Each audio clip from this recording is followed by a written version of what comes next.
জয় যিশু। আসুন আজকে দেখে নিই যে বাক্য থেকে যে ধার্মিক হলে ঠিক কি কি করতে হবে এবং ধার্মিকের প্রার্থনায় কি কি হতে পারে। আজ ধার্মিকদের প্রার্থনা ঠিক কি কি হতে পারে সেই বিষয়গুলো নিয়ে বলবো। আমরা জানি আমরা ধার্মিক নই, কিন্তু ধার্মিক হওয়ার জন্য আমাদেরকে হয়তো অনেক কিছু করতে হবে না। ধার্মিক হওয়ার জন্য আমাদেরকে হয়তো চেষ্টা করতে হতে পারে, কিন্তু ধার্মিক হওয়ার জন্য আমাদেরকে কোনো টাকা দিতে হবে না, বা আমাদেরকে রক্ত দিতে হবে না কারোর জন্য, বা আমাদেরকে এটাও করতে হবে না যে এত কিছু কঠিন কাজ করতে হবে না যে আমরা ধার্মিক হতে পারবো। কিন্তু আমরা ঈশ্বরের রাজ্যের জন্য যদি চেষ্টা করতে পারি বা ঈশ্বরের আদেশগুলো মেনে চললে আমরা কিন্তু ধার্মিক হতে পারবো। আমরা কালকেই সেই ভিডিওটা দেখেছি। আর ঠিক ধার্মিকদের প্রার্থনায় কি কি হতে পারে আমরা যদি ফিরে যাই যে বাইবেলের পুরাতন নিয়মে, তো পুরাতন নিয়মে দেখতে পারেন আপনি আব্রাহাম যখন প্রার্থনা করেছিল 18 অধ্যায়, তখন সদম দেশটি বেঁচে গেছিল।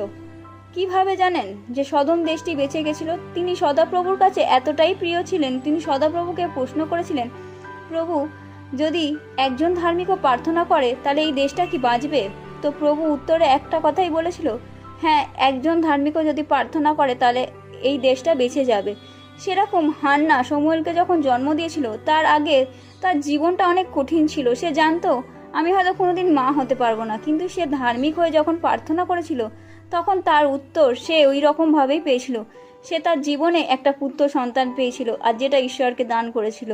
সেরকম আমরা যদি ধার্মিকতার জন্য চেষ্টা করি তাহলে আমাদের জীবনে এমন অনেক অনেক মানুষ আছে যারা হয়তো এসে বলে আপনাকে সেই অভাবের কথা বা তার পরিস্থিতির কথা, কিন্তু আপনি তার জন্য যদি 1 মিনিটও প্রার্থনা করেন বা 1 সেকেন্ডও প্রার্থনা করেন, সত্যিই যদি আপনি ঈশ্বরের রাজ্যের জন্য ক্ষুদিত বা তাড়িত, তাহলে ঈশ্বর কিন্তু আপনাকে তার মাধ্যম দিয়ে গৌরবান্বিত করবে। কেননা ঈশ্বরের বাক্য এটাই বলে, মথি তার 5-এ যদি আপনি পড়েন যে ঈশ্বরের রাজ্যের জন্য আপনি ক্ষুদিত বা তাড়িত, তাহলে ঈশ্বর কিন্তু আপনাকে আশীর্বাদিত করবেন।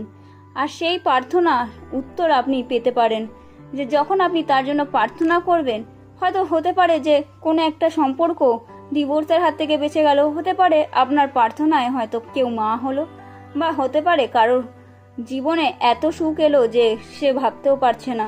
কেননা অনেকেরই অনেক রকম পরিস্থিতি থাকে, কিন্তু আপনার প্রার্থনায় এতটাই জোর হতে পারে যে সেই পরিস্থিতি থেকে আমরা বেরিয়ে আসতে পারি। আমি বিশ্বাস করি যে ধার্মিকের প্রার্থনায় এই উত্তরগুলো হয়। তো সকলকে জয় যিশু, হালেলুয়া।